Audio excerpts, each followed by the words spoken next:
বাঘের বাচ্চাটা রাস্তায় পড়ে আছে, বাড়ি নিয়ে ট্রিটমেন্ট করি। মনে তুই যে বাঘের বাচ্চাটা নিয়ে গেলি, বাঘের মা বাবা এসে তোরা মাইরে ফেলে তাহলে কি হবে? আব্বা আমি তো ওকে উপকার করতেছি, ওর আব্বা আম্মা আমাকে কিছু বলবে না? ক্ষত স্থানে সুন্দর করে ব্যান্ডেজ করে দিই যাতে রক্ত না পড়ে। দুধটা তাড়াতাড়ি করে খেয়ে নাও, তাহলে তাড়াতাড়ি সুস্থ হয়ে যাবা। ওই তোদের বাড়ি বলে বাঘ আছে, বাঘকে বাই করে দে, ওকে মাইরে ফেলাবো। না না, কেউ বাঘের বাচ্চাকে কিছু করবে না, ও আমার বন্ধু হয়। তোমরা সবাই এখান থেকে চলে যাও। আমার বন্ধুকে ঘুম পাড়িয়ে দিই। ঘুম পাড়ানি মাসি পিসি, মোদের বাড়ি আসো।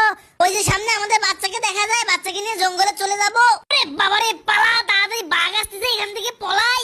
কতদিন পরে আমাদের বাচ্চাটাকে আমাদের কাছে পেলাম। টাটা বাই বাই বন্ধু, ভালো থেকো। তোমার জন্য অনেক দোয়া রইলো, আমার জন্য দোয়া করো। আজকে এই গ্রামে সবাইকে খেয়ে ফেলবো। আব্বা হায়নারা যে আমাদের আক্রমণ করেছে, আমাদের এখন কি হবে? সবার ঘরে ঢুকে সবার বাচ্চাদেরকে খেয়ে ফেলবো। ওরে হায়নাদের কত বড় সাহস, আমার বন্ধুর এলাকায় আসছে, ওদের শেষ করে দেবো আজকে। ওই তোদের কত বড় সাহস, আমার বন্ধুদের বাড়ির কাছে আসছিস? যা তোরা এখান থেকে যা। বাঘ মামা আমাদের ভুল হয়েছে, আর আসবো না এখানে, চলে গেলাম। আমার সোনা বন্ধু, আই লাভ ইউ বন্ধু। বন্ধুরা তোমরা মনে রাখবে, উপকার কখনো বিফলে যায় না, বন্ধু তো বন্ধুই হয়। বন্ধুরা জীবনে প্রথমবারের মতো প্যারাসিলিং করতে যাচ্ছি, দোয়া কইরো। আর একটু পরেই প্যারাসিলিং করার জন্য বেলুন থেকে লাফ দিব।